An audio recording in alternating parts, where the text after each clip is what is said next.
Ako po si Adrian at Tessie. At ako ay nakatakot sa assignment number 5, number 6. So, ang given natin is p of x is equals to p raised to x secant x. So, ang una natin gagawin is hahanapin natin yung px.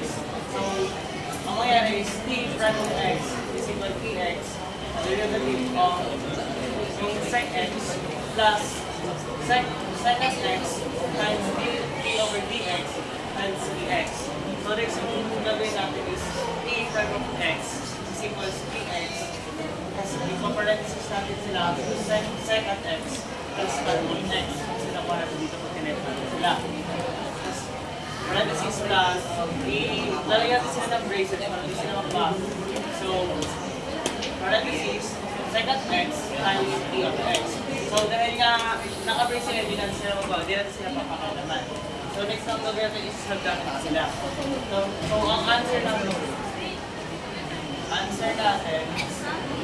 is p prime of x equals p raised to x secant x times 1 plus tangent x. Or p raised to x secant x tangent x times tangent x plus px e raised to x